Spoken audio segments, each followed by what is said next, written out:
Suamiku dan keluarganya ternyata sebuah benalu dalam rumahku. Assalamualaikum sahabat Bunda. Semoga Allah selalu memberikan kesehatan dan kebahagiaan untuk kita semua.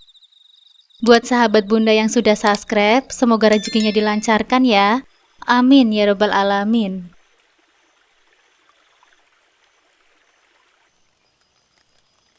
Laras, kamu sudah cek semua pakaian yang baru datang? Tanyaku sambil menatap deretan pakaian yang bergantung rapi di rak. Sudah, Bu. Hari ini alhamdulillah tidak ada masalah apapun, jawab Laras sambil tersenyum. Nada suaranya tenang tapi tegas. Bagus, dipastikan lagi ya.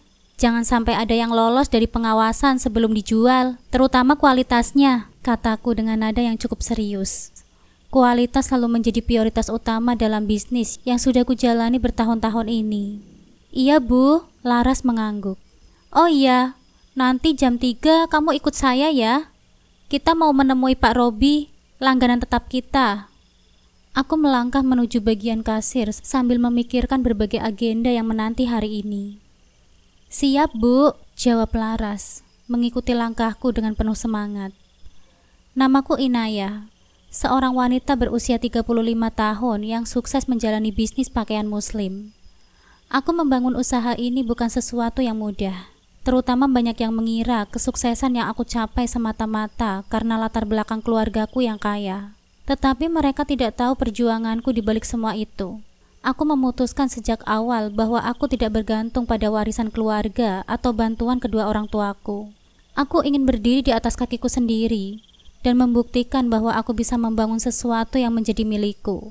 Di balik kesibukan yang menumpuk dan kemewahan yang mungkin terlihat dari luar, ada kekosongan di dalam hatiku. Aku sudah lama merasa seperti ini, terutama setelah beberapa kegagalan cinta di masa lalu yang membuatku trauma. Aku pernah berpikir, jika sukses secara finansial, cinta sejati akan datang dengan sendirinya. Tetapi kenyataannya jauh berbeda. Kegagalan cinta ini mengajarkanku betapa sulitnya menemukan seseorang yang tulus, yang tidak melihatku hanya dari sisi materi atau reputasi. Orang tuaku berkali-kali mencoba memperkenalkanku kepada pria-pria yang menurut mereka cocok untukku. Namun hatiku terus menolak, entah karena ketidakcocokan atau ragu yang terus menghantui. Aku ingin menemukan seseorang yang mencintaiku sebagai Inaya, bukan sebagai pemilik bisnis yang sukses, bukan juga sebagai pewaris keluarga kaya. Hari ini memang akan sama dengan hari-hari sebelumnya, penuh dengan kesibukan di butikku. Namun di sudut hatiku yang mendalam, masih tersimpan harapan kecil bahwa suatu hari nanti, aku akan menemukan cinta yang benar-benar tulus. Seseorang yang bisa mencintaiku tanpa memandang status atau hartaku. Tetapi untuk saat ini, aku fokus pada apa yang ada di depanku, menjalankan bisnis yang kubangun dengan penuh perjuangan dan hati.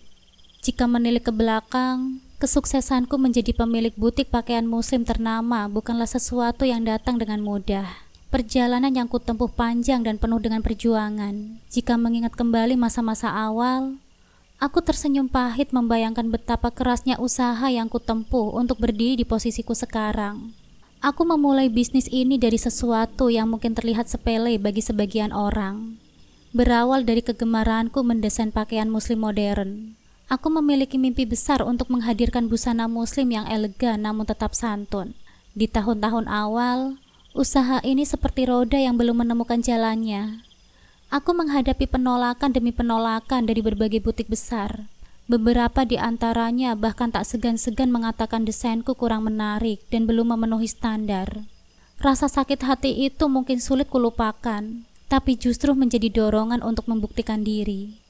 Aku terus belajar, mencari inspirasi baru, dan mengembangkan ide-ide segar dalam desain pakaian muslim. Dengan tekad yang bulat, aku memulai dari nol, menjual pakaian rancanganku dari satu pameran ke pameran yang lain. Kadang di basar-basar kecil. Aku masih ingat bagaimana aku sering mengangkut puluhan potong pakaian sendiri, berjuang untuk menarik perhatian para pembeli di tengah hiruk-pikuk keramaian. Di tengah rasa lelah dan seringkali merasa diremehkan, aku tidak menyerah. Perlahan namun pasti, orang-orang mulai melirik desain yang aku buat. Produkku mendapat sambutan positif dari beberapa orang yang kemudian berkembang menjadi pasar yang lebih luas. Lambat laun, bisnis ini mulai stabil, dan aku bisa menjalin kerjasama dengan beberapa butik yang pada awalnya meremehkanku. Dalam beberapa tahun terakhir, brand yang aku bangun berkembang dengan pesat, tidak lagi hanya butik kecil. Kini namaku sudah tercantum di berbagai butik busana muslim besar di kotaku, bahkan mendapatkan kesempatan berkolaborasi dengan desainer ternama, mengembangkan koleksi eksklusif. Namun di balik semua kesuksesan ini, ada luka yang tidak terlihat, luka yang tidak pernah kubagi dengan siapapun. Saat orang-orang berpikir bahwa hidupku sempurna, sesungguhnya aku menyimpan trauma yang cukup dalam. Salah satunya adalah hubungan terakhirku dengan seorang pria bernama Adit. Ya, Adit adalah pacar pertamaku yang datang di saat bisnis mulai berkembang. Ia hadir seperti memberiku semangat baru, penuh perhatian, membuatku merasa dihargai dan dicintai. Di masa-masa awal, Adit begitu manis, selalu mendukungku dalam bisnis dan mengerti kesibukanku.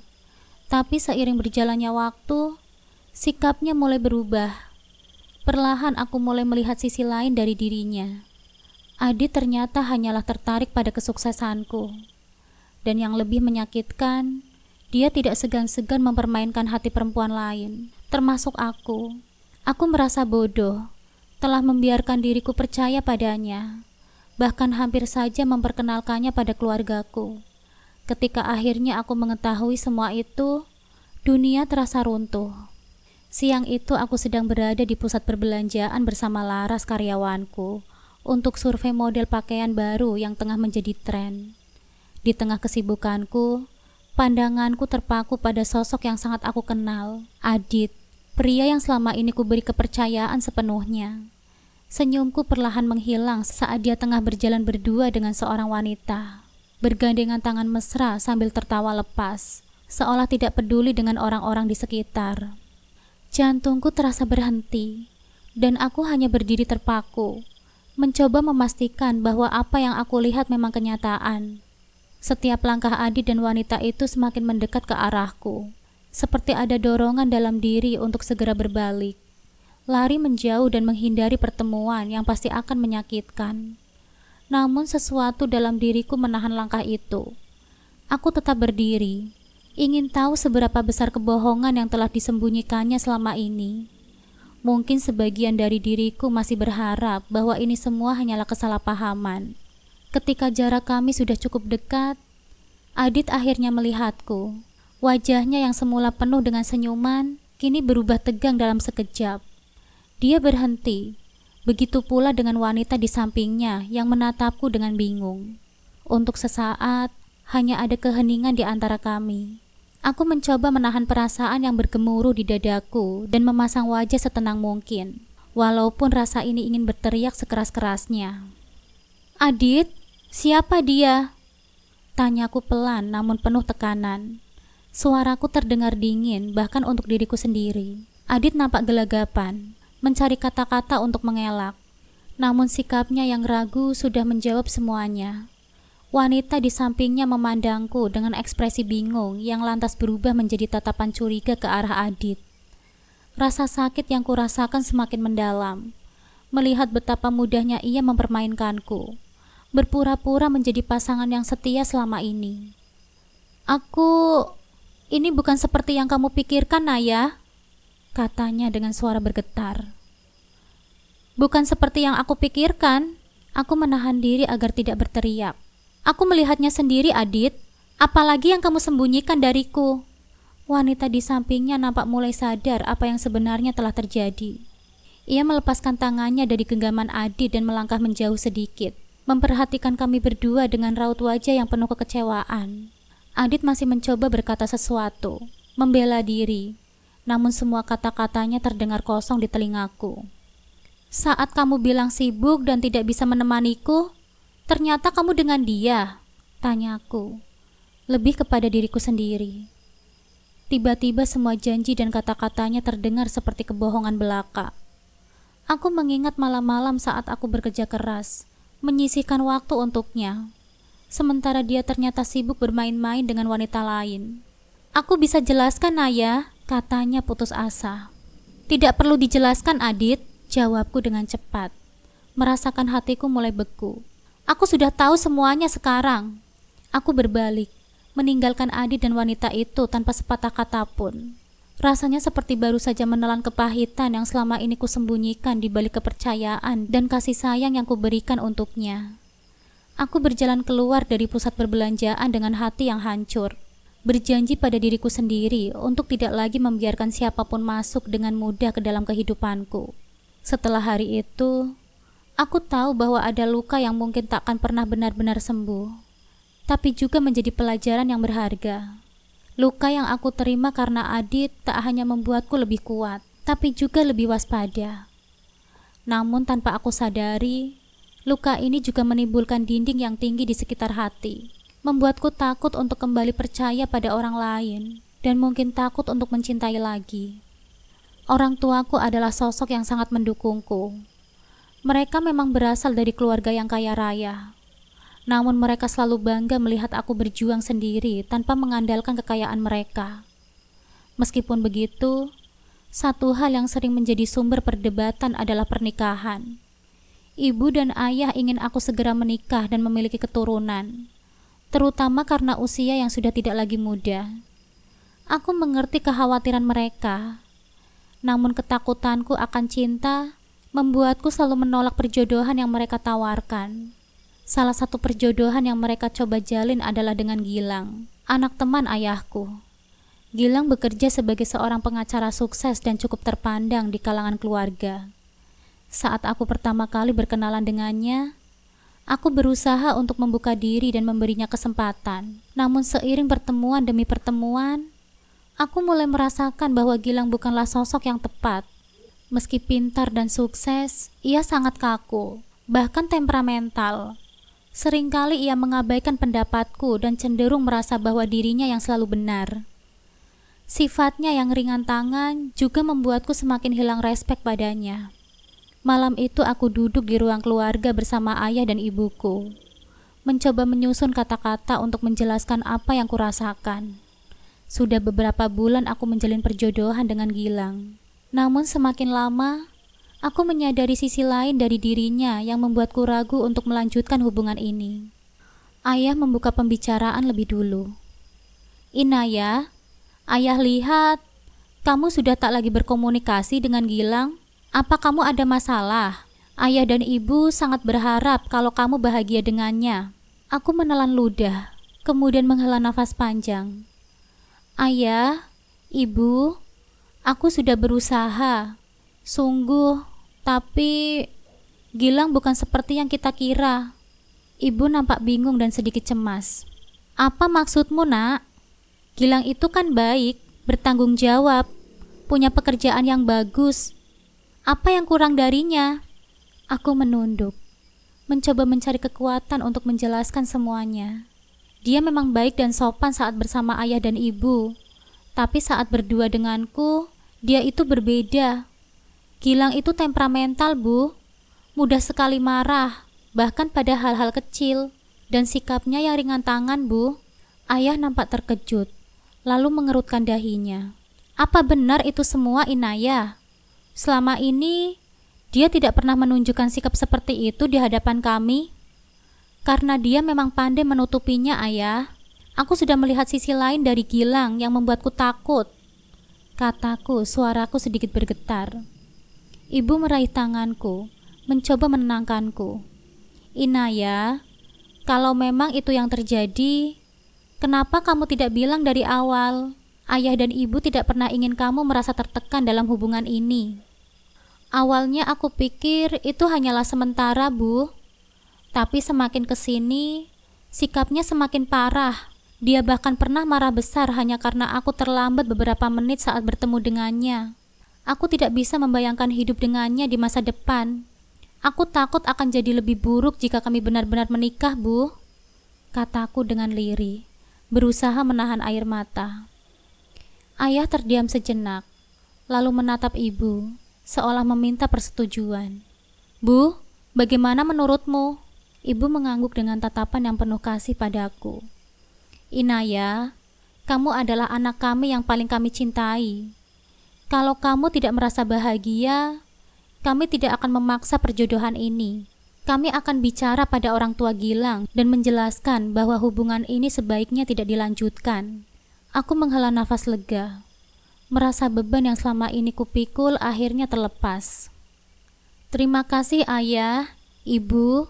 Aku tahu kalian ingin yang terbaik untukku. Tapi aku tidak ingin menjalani hidup dalam ketakutan dan tekanan. Ayah menepuk bahuku dengan lembut. Inaya, kamu tidak perlu berterima kasih. Kami hanya ingin kamu bahagia. Dan kalau itu artinya harus menunda pernikahan, kami rela untuk menunggu. Ibu tersenyum hangat, meski ada sedikit kesedihan di matanya. Yang penting kamu tidak menutup hati, nak. Suatu hari nanti, ayah dan ibu yakin kalau kamu akan menemukan orang yang benar-benar bisa membuatmu bahagia, tanpa tekanan atau rasa takut. Aku mengangguk sambil memeluk mereka. Malam itu, untuk pertama kalinya dalam beberapa bulan, aku merasa benar-benar tenang. Dalam hati aku ingin meyakinkan mereka bahwa aku masih bisa menemukan cinta sejati. Seseorang yang benar-benar mencintaiku tanpa memandang materi atau statusku. Tapi setiap kali aku berusaha membuka hati, bayangan masa lalu selalu menghantuiku. Kenangan tentang Adit, terutama yang ia tinggalkan, dan Gilang yang temperamental semakin membuatku ketakutan untuk melangkah menjalani hubungan rumah tangga. Padahal di satu sisi, aku merasa bangga dengan segala pencapaian bisnis ini. Aku sudah memiliki banyak karyawan, butik-butik besar yang terus bekerja sama, dan komunitas pelanggan setia yang selalu menunggu koleksi terbaru. Namun ketika aku kembali ke rumah di malam hari, keheningan menjadi sahabat yang setia. Meski bisnis terus berkembang, hati ini tetap saja terasa sepi. Entah kenapa, di balik puncak kesuksesan ini, ada kehampaan yang semakin hari semakin sulit aku abaikan. Orang tuaku tetap berharap aku segera menemukan pendamping hidupku. Namun aku tahu mereka tidak bisa memaksa pilihanku lagi. Mungkin mereka tak sepenuhnya paham tentang trauma yang aku alami atau ketakutanku untuk kembali mencintai. Namun saat ini, aku hanya bisa mengalirkan hidup, bekerja keras menjalankan bisnis, dan berharap bahwa suatu hari nanti akan ada seseorang yang datang dengan tulus, menyembuhkan luka di hatiku. Bukan hanya sekedar melihat sisi luarku yang terlihat sukses dan berkilauan. Hari itu di tengah kesibukanku menghadiri pameran bisnis di pusat kota, aku mencoba mencari ide baru untuk lini busana muslim yang sedang kubangun. Di pameran ini, banyak hadir pengusaha dari berbagai bidang, dan aku merasa ini adalah kesempatan bagus untuk memperluas jaringan. Saat sedang melihat-lihat salah satu stand, mataku tertuju pada sosok pria yang nampak berbeda dari kebanyakan peserta pameran lainnya. Dia tidak terlihat mencolok atau mengenakan pakaian mewah. Dengan kemeja polos yang terlihat sedikit kebesaran dan senyum ramah yang membuatku nampak hangat. Dia terlihat sederhana, bahkan di antara keramaian ini. Ketika menyadari aku melihat ke arahnya, dia tersenyum dan mendekat. Halo mbak, perkenalkan saya Bayu. Boleh saya bantu kalau sedang mencari sesuatu? Sapanya dengan nada sopan. Aku tersenyum tipis, terkesan dengan kesederhanaannya. Oh, iya mas, makasih. Saya Inaya. Saya pemilik lini busana muslim. Kebetulan di sini aku ingin mencari ide baru. Masnya bekerja di stand mana? Bayu menunjukkan ke arah stand kecil yang memanjang produk makanan siap saji. Saya bekerja sebagai staf administrasi di perusahaan makanan siap saji itu, Mbak Inaya. Kami baru pertama kali ikut pameran seperti ini, Mbak. Jadi sedang berusaha untuk menarik perhatian pengunjung, jelasnya sambil tersenyum kecil. Menarik sekali, pasti tantangan tersendiri ya, Mas. Bekerja di bidang makanan seperti itu, tanyaku, tertarik dengan cara bicaranya yang lugas dan jujur. Dia mengangguk, sedikit tersipu. Iya mbak, tapi saya merasa ini kesempatan baik untuk mengembangkan karir. Saya harus bertanggung jawab karena, ya ayah sudah tiada mbak. Jadi saya tulang punggung keluarga sekarang. Aku terdiam sejenak. Bayu bercerita dengan nada yang ringan.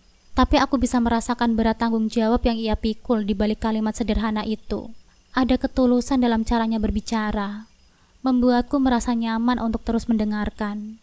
Aku sering bertemu dengan banyak pria yang entah secara langsung atau tidak langsung menunjukkan ketertarikan pada statusku, pada apa yang aku miliki. Tapi Bayu berbeda. Caranya berbicara dan bertindak seolah dia melihatku bukan sebagai sosok pemilik bisnis yang sukses, tetapi sebagai seorang wanita biasa. Senang bisa mengenalmu, Mas Bayu. Nanti kalau ada waktu kita ngobrol-ngobrol lagi ya, ucapku tanpa sadar. Wajahnya sedikit memerah, lalu dia mengangguk. Setelah waktu istirahat tiba, kami akhirnya duduk di kafe kecil di dalam area pameran. Obrolan yang awalnya tentang bisnis, perlahan berubah menjadi percakapan tentang kehidupan, keluarga, dan pengalaman masing-masing. Bayu bercerita tentang keluarganya, tentang adiknya yang sedang kuliah dan membutuhkan biaya besar, hingga tentang ibunya yang sering ia tinggalkan sendirian di rumah. Bayu, kalau boleh jujur, kamu berbeda dari orang-orang yang biasa aku temui, kataku, sedikit terkejut dengan keterbukaan yang tiba-tiba muncul. Benarkah, Mbak? Sejujurnya, saya merasa gugup sejak tadi. Mbak Inaya terlihat begitu sukses. Beda jauh dengan saya yang hanya karyawan biasa, jawabnya dengan rendah hati. Aku tertawa kecil, lalu menggeleng. Justru itu yang membuatmu istimewa, Bayu. Kamu itu tulus dan jujur. Rasanya menyenangkan bisa ngobrol seperti ini tanpa harus merasa dinilai atau dihakimi. Iya, Mbak. Aku hanya bicara apa adanya, Mbak, katanya.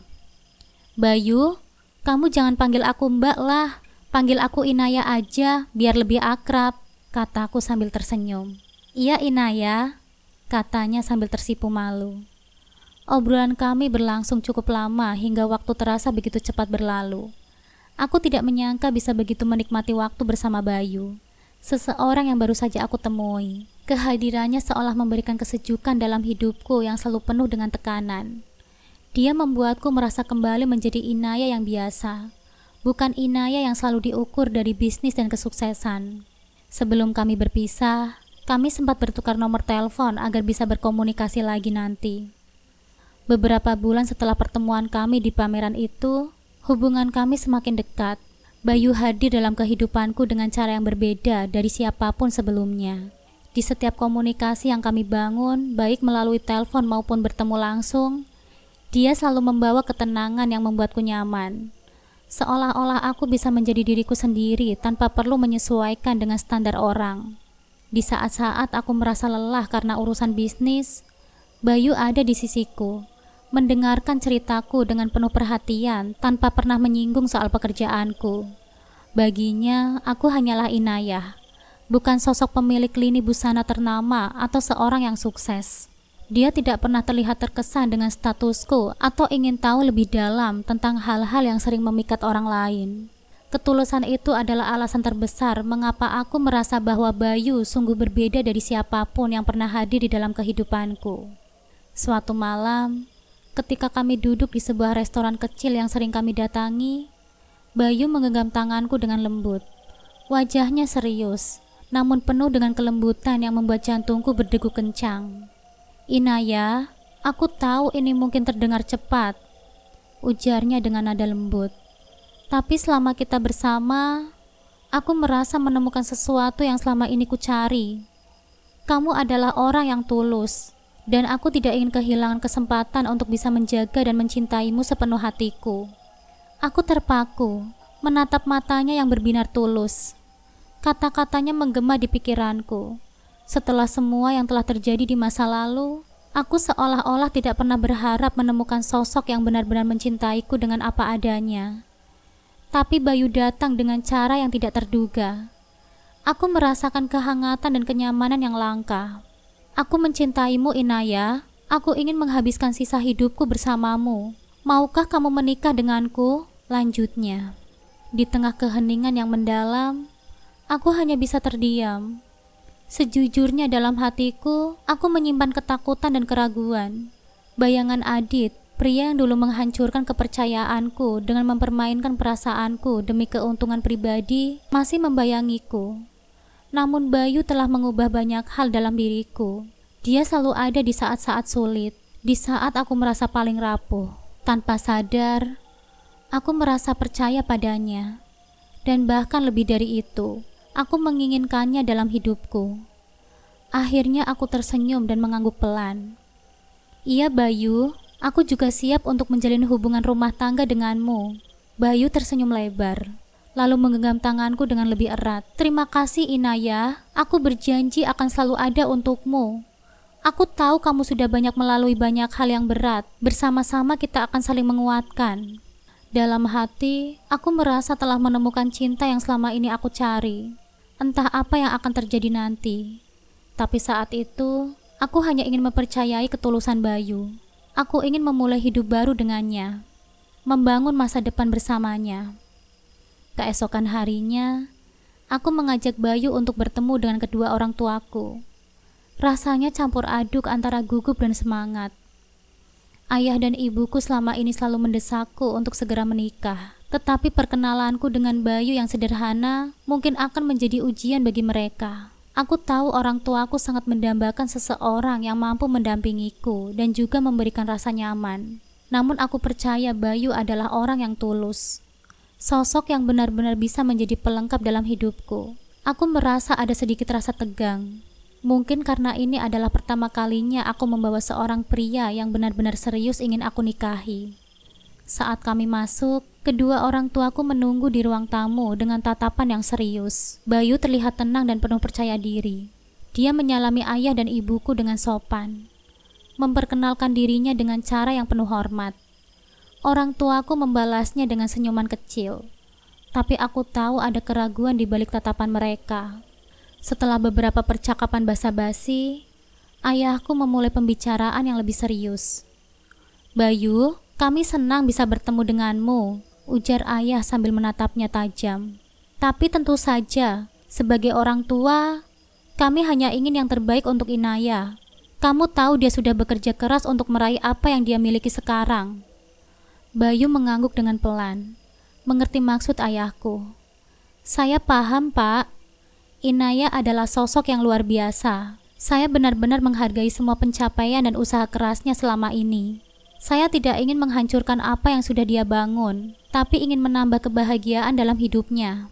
Ibuku menambahkan, kami ingin kamu memahami bahwa tanggung jawab ini tidak ringan. Kami harap kamu sungguh-sungguh dengan niatmu, Nak Bayu.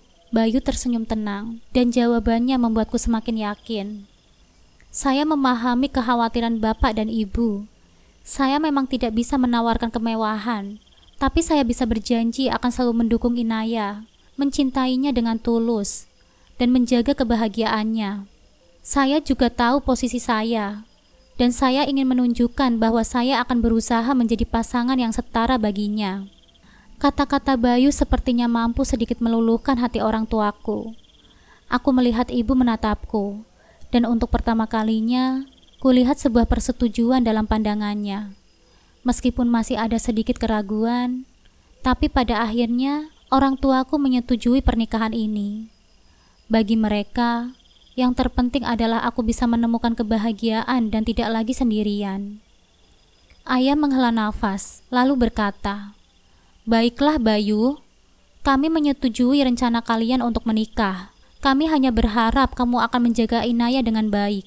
Hatiku melonjak bahagia mendengar restu itu. Di saat-saat seperti ini, aku tahu bahwa keputusan untuk mempercayai Bayu adalah keputusan yang benar. Kami pun melanjutkan pembicaraan dengan lebih santai, membicarakan rencana pernikahan dan masa depan kami. Pernikahan kami akhirnya berlangsung dengan sederhana namun penuh dengan makna. Hari itu adalah hari yang terasa begitu istimewa. Meskipun sederhana dibandingkan dengan pernikahan mewah yang seringkali menjadi impian banyak orang. Aku tidak membutuhkan kemewahan atau pesta besar untuk merayakan pernikahan ini. Yang terpenting bagiku adalah aku menikah dengan orang yang aku percaya, yang aku cintai dengan tulus. Setelah akad nikah yang hikmat dan resepsi yang berlangsung lancar, kami memulai kehidupan baru sebagai pasangan suami istri. Rumah yang sudah aku beli sebelum pernikahan menjadi tempat kami membangun kehidupan bersama. Itu adalah rumah yang telah kuperoleh dengan kerja keras dan impian panjang. Dan kini aku berbagi segalanya dengan Bayu. Rumah itu terletak di kawasan elit, cukup jauh dari hiruk-pikuk kota. namun masih dalam jangkauan yang nyaman untuk bekerja dan menjalani aktivitas sehari-hari. Rumah yang cukup besar, dengan halaman yang indah, dan interior yang elegan, meskipun tidak terkesan mewah. Setiap sudut rumah ini terasa seperti bagian dalam hidupku yang baru. Sebuah tempat yang diinginkan untuk memulai perjalanan baru bersama Bayu. Bayu meskipun awalnya terkejut dengan ukuran rumahku yang lebih besar dari rumah keluarganya, tidak pernah mengeluh. Dia hanya senang bisa memulai hidup bersama aku di sini. Hari-hari pertama kami bersama di rumah itu terasa seperti mimpi. Bayu begitu penuh perhatian, berusaha menyesuaikan diri dengan rutinitas baru. Dan aku merasa bahagia bisa memiliki pasangan yang begitu sabar dan penuh kasih. Seiring berjalannya waktu, aku mulai merasakan adanya perubahan yang cukup signifikan dalam kehidupan pernikahanku. Bayu yang sebelumnya begitu nampak mandiri, dengan sifat yang tenang dan penuh perhatian, meminta izin padaku untuk membawa keluarganya lebih dekat ke dalam kehidupan kami. Aku sudah mendengar beberapa kali tentang ibunya, Bu Sari dan adiknya Vika, yang sedang kuliah di kota yang sama dengan kami. Mereka adalah bagian dari hidup Bayu yang sangat dia sayangi. Dan aku tidak bisa untuk menyalahkan itu. Namun suatu hari, Bayu datang padaku dengan permintaan yang cukup besar. "Sayang, ada yang ingin aku bicarakan," ujar Bayu, suaranya sedikit ragu. Aku menatapnya dari meja makan, sambil mengaduk kopi pagiku. Kami sedang duduk berdua di dapur yang terasa hangat. Meskipun perasaanku mulai sedikit tercampur, aku berusaha untuk tetap tenang dan mendengarkan apa yang akan Bayu katakan. "Ada apa, Mas Bayu?" tanyaku dengan lembut, berusaha menciptakan suasana yang nyaman. "Begini," Bayu mulai menjelaskan. "Ibu dan Vika adikku, mereka sedang kesulitan dengan tempat tinggalnya. Vika baru saja mendapat pekerjaan part-time, dan ibu juga tidak bisa tinggal sendirian lagi di rumah. Aku pikir mungkin lebih baik jika mereka tinggal bersama kita dulu, supaya aku bisa lebih mudah untuk mengurus mereka. Aku tahu kamu pasti bisa memahami itu kan?" Aku terdiam sesaat, mencoba mencerna kata-katanya. Perasaanku campur aduk. Di satu sisi, aku ingin sekali mendukung Bayu dan keluarganya. Dia sudah banyak berkorban untuk keluarganya, terutama sejak ayahnya meninggal dunia. Namun di sisi lain, aku juga merasakan ada batas-batas yang mulai dilanggar dalam kehidupan rumah tangga kami. Kami baru saja menikah, dan seharusnya ini menjadi waktu bagi kami berdua untuk menikmati kebersamaan, bukan langsung terlibat dalam urusan keluarga besar. "Apa mereka tidak bisa mencari tempat tinggal lain?" tanyaku, mencoba menyaring keraguan yang ada. Bayu menggelengkan kepala, wajahnya serius namun penuh harap. "Sayang, mereka benar-benar butuh bantuan kita. Aku tidak ingin ibu dan Vika merasa kesulitan jika jauh dariku. Aku tahu ini mungkin bukan hal yang mudah untuk kita berdua. Tapi aku harap kamu bisa untuk mengerti. Lagi pula, ibu dan Vika nanti juga bisa bantu-bantu di sini." Aku merasa tertekan. Namun aku tahu bahwa ini adalah salah satu ujian dalam pernikahanku. Aku sudah cukup lama bekerja keras untuk mencapai kesuksesan yang aku miliki sekarang. Dan aku tahu bahwa pernikahan bukan hanyalah tentang aku, tetapi juga tentang saling mendukung satu sama lain, termasuk keluarga pasangan. Setelah beberapa detik terdiam, aku akhirnya mengangguk pelan. "Baiklah, Mas Bayu. Aku akan mencoba untuk mengerti hal itu. Tapi kita harus membicarakan hal ini lebih lanjut ya, tentang bagaimana kita akan mengatur semuanya. Aku tidak ingin nantinya justru hidup kita yang akan terganggu." Bayu tersenyum lega, dan aku bisa melihat rasa syukur di matanya. "Terima kasih ya sayang. Aku janji akan memastikan semuanya berjalan dengan baik. Ibu dan Vika tidak akan mengganggu kehidupan kita, dan aku akan tetap bertanggung jawab." Aku mencoba meyakinkan diriku sendiri bahwa ini adalah keputusan yang baik, namun ada rasa sulit untuk aku hilangkan. Bayu yang dulu nampak sangat mandiri dan penuh perhatian, kini semakin banyak melibatkan keluarganya dalam kehidupan kami. Aku takut jika aku tidak berhati-hati, rumah ini yang dulunya terasa bagaikan tempat perlindungan bagi kami berdua, bisa berubah menjadi rumah bagi orang lain, terutama bagi ibunya, Bu Sari, yang seringkali membuatku merasa sedikit tertekan dengan kehadirannya. Beberapa hari kemudian, Bayu kembali dengan kabar bahwa Bu Sari dan Vika akan segera pindah ke rumah kami. Aku merasa cemas, namun mencoba untuk tetap menunjukkan dukungan. Mereka datang dengan membawa barang-barang mereka, dan suasana rumah yang sebelumnya hanya kami berdua, kini menjadi ramai. Bu Sari yang ternyata sangat royal, langsung membuat dirinya nyaman di rumah. Vika juga sama saja darinya, nampak tidak canggung dan mulai beradaptasi dengan lingkungan baru rumahku. Beberapa bulan setelah kedatangan mereka, aku merasakan bahwa mereka justru memanfaatkan semua fasilitas yang ada di rumahku tanpa mau menjaganya. Keputusan untuk menerima ibu dan adik Bayu bersamaku ternyata membawa lebih banyak ketegangan daripada yang kuharapkan. Semua yang aku lakukan, aku dengan harapan bahwa keluarga Bayu akan merasa nyaman, tetapi justru sebaliknya. Justru malah aku yang merasa semakin terpinggirkan dan tidak dihargai di rumah itu. Puncak kekecewaanku pada suatu hari, ketika aku memutuskan untuk pulang lebih cepat dari biasanya, dengan harapan bisa beristirahat dari pekerjaanku yang penuh dengan kepenatan dan kadang membuatku merasa lelah. Saat aku membuka pintu rumah, ada sesuatu yang terasa aneh. Suasana rumah yang biasanya tenang kini terdengar ribut. Saat aku mendekat, aku mendengar suara mereka, Bayu, Bu Sari dan Vika, sedang berbincang di ruang tamu. Percakapan mereka terdengar sangat jelas, dan saat aku mendengarkan lebih saksama, hatiku terasa seperti dihancurkan. Mereka bahkan tidak sadar kalau aku sudah pulang dan sedang mendengarkan percakapan mereka. Gila ya kamu Bayu, kamu itu benar-benar beruntung bisa punya istri seperti Inaya. Suara Ibu Sari terdengar jelas. Punya harta segunung, dan dia begitu bodoh bisa percaya dengan apa yang kamu lakukan. Kamu gak sadar, dia itu cuma alat buat kamu dapatkan semuanya. Sudahlah Bu, aku gak cinta sama dia. Aku hanya memanfaatkan dia saja, jawab Bayu dengan nada santai. Lagi pula, siapa yang mau menikah dengan perawan tua seperti itu? Kalau bukan aku kan Bu? Meskipun aku sebenarnya cuma butuh hartanya saja Bu, aku juga sudah lelah berakting mencintai dia. Setelah aku mendapatkan semua hartanya, aku akan menikah dengan Karin Bu, wanita yang aku cintai, kata Bayu sambil tertawa. Mas Bayu itu loh, kejam banget sama perawan tua itu, kata Vika sambil tertawa mengejek. Bukan salah Mas dong, dia saja yang bodoh.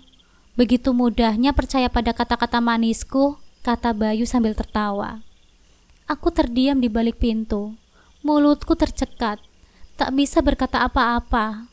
Mereka benar-benar membicarakan aku seperti itu, seperti aku ini bukanlah istrinya, bukan orang yang mereka cintai, tapi hanya alat untuk kepentingan mereka.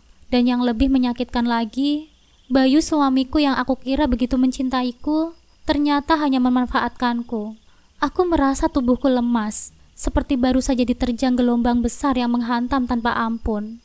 Bayu ternyata tidak mencintaiku sama sekali. Bahkan dia justru menghinaku di belakangku selama ini. Semua kebersamaan kami, semua perhatian yang pernah dia tunjukkan, ternyata hanyalah kedok belaka. Aku hanya diperalat untuk memenuhi ambisinya. Saat itu juga, aku memutuskan untuk menghadapinya. Aku membuka pintu dengan sekeras mungkin, membuat mereka terkejut. Oh, jadi begini caramu Bayu? Begini caramu memperlakukan aku? Tanyaku dengan suara bergetar, meskipun aku berusaha keras untuk tetap tenang. Aku hanya alat bagimu untuk mendapatkan semua ini kan? Kamu itu benar-benar tega ya? Dan Bu Sari, kamu juga ikut-ikutan memanfaatkan aku. Semua yang aku berikan, semua yang aku percayakan, ternyata itu cuma jadi lelucon bagi kalian. Bayu dan Bu Sari nampak terkejut dan langsung terdiam. Vika pun hanya bisa menunduk, tidak berani untuk melawan.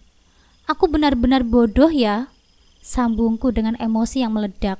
Aku sudah memberikan kalian semuanya. Rumah ini, harta, perhatian, dan ini yang kalian lakukan padaku, mengkhianatiku. Bayu berusaha menjelaskan, tetapi aku sudah tidak bisa mendengarkannya lagi. Tidak ada yang perlu kamu jelaskan, Bayu. Kamu sudah jelas memanfaatkan aku. Semua yang aku berikan tak pernah dihargai, kataku dengan marah. Mereka mulai ketakutan. Wajah Bayu berubah, dan Bu Sari terlihat panik. Bayu mencoba meraih tanganku. Inaya, jangan begitu. Maafkan aku. Aku salah. Ini semua bukan yang kamu pikirkan. Tutup mulutmu, Bayu. Aku memotong kata-katanya. Jangan coba-coba lagi kamu meminta maaf atau berkata apa-apa. Kalian harus pergi dari rumah ini sekarang juga. Aku merasa seluruh tubuhku bergetar. Bukan karena takut, tetapi karena kemarahan yang tak bisa aku tahan lagi. Ini adalah keputusan terbesar dalam hidupku. Dan aku tidak akan membiarkan diriku terus dipermainkan oleh orang-orang yang hanya ingin memanfaatkan kekayaanku. Bayu dan Bu Sari nampak panik. Mereka berusaha meminta maaf, tetapi aku sudah tidak bisa lagi menerima itu. Kalian semua pergi dari sini. Jangan tinggal di sini lagi. Aku tidak mau ada orang yang memanfaatkan aku seperti ini. Inaya, pergi kalian, atau aku laporkan kalian semua ke polisi, kataku mengancam mereka. Akhirnya Bayu dan Bu Sari pun pergi dengan wajah yang penuh rasa takut. Mereka menyadari bahwa aku sudah tidak bisa lagi dipermainkan. Vika hanya menunduk, tak berani untuk berkata apa-apa. Aku menutup pintu dengan perlahan, mengunci rumah ini dari segala pengkhianatan yang baru saja terungkap. Sekarang aku sendirian, rasanya sangat kosong, tetapi aku juga lega. Aku tahu ini adalah keputusan yang benar. Aku tidak akan membiarkan siapapun lagi memanfaatkan aku. Meskipun sakit, aku harus tetap kuat. Ini adalah awal dari kehidupanku yang baru, tanpa Bayu, tanpa pengkhianatan.